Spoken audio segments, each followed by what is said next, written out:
نحمده ونصلي على رسوله الكريم محمد وآله وأصحابه أجمعين اما بعد۔ جب چمن میں لہو کی ضرورت پڑی سب سے پہلے ہماری ہی گردن کٹی، پھر بھی کہتے ہیں ہم سے یہ اہل چمن، یہ چمن ہے ہمارا تمہارا نہیں۔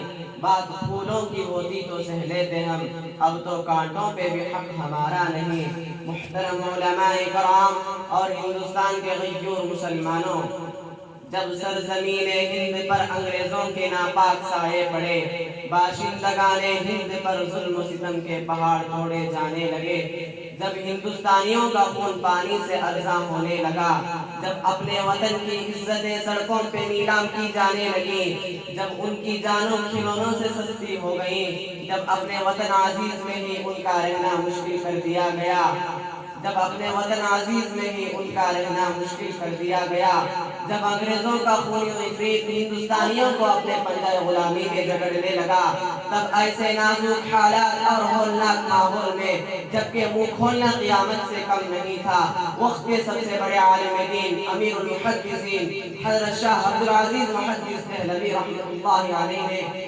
انگریزوں کے خلاف جہاد کا فتویٰ جاری کیا۔ آپ نے اعلان کیا کہ انگریزوں کی فوج میں بھرتی ہونا حرام ہے، یہ ملک اب دار الحرب ہو چکا ہے، ایسے وقت میں انگریزوں سے جہاد فرض ہو چکا ہے۔ محترم حضرات، آپ کا فتویٰ کیا تھا؟ انگریزوں کے خلاف طوفان بلاخیز، جس میں کاشانہ فرنگی خس و خاشاک کی طرح اڑتا چلا جا رہا تھا۔ مسلمان میدان جہاد میں بے خوف و خطر کود پڑے، انگریزوں سے دو بدو اور آمنے سامنے کی ایسی ٹکر لی کہ ان کے چھکے چھوٹ گئے، ناچار انگریزوں کو قدم پیچھے ہٹنا پڑا۔ اس فتوے کے بعد پورے ملک میں انگریزوں کے خلاف عام نفرت پھیل گئی اور ہر ہندوستانی کے سینے میں جذبہ آزادی مچلنے لگا۔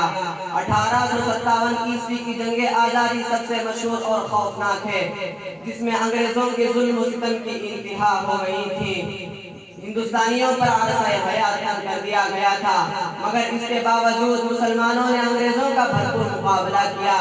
انگریزی ظلم کے آگے سب سکندری بنے رہے اور کسی بھی طرح کی قربانی سے دریغ نہ کیا۔ بالآخر خدا نے وہ دن دکھایا جب ہندوستان کے سر پر آزادی کا پرچم لہرانے لگا۔ دوستو، جنگ آزادی میں مسلمانوں نے بے شمار قربانیاں دی ہیں، لاتعداد علماء کرام شہید کیے گئے ہیں، اگرچہ غیر مسلم بھائیوں کی خدمات کا انکار نہیں، مگر یہ سچ ہے کہ اگر خصوصاً علماء کرام جنگ آزادی میں حصہ نہ لیتے تو ہندوستان کبھی آزاد نہ ہوتا۔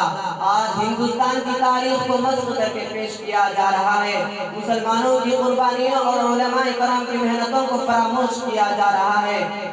عام تو عام خود بہت سے مسلمانوں کو یہ پتہ نہیں ہے کہ ہمارے آباء و اجداد نے ہندوستان کے لیے کتنی قربانیاں دی ہیں۔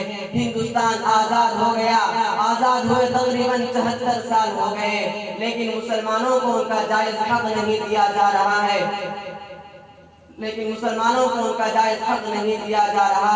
مسلمان جس پریشانی میں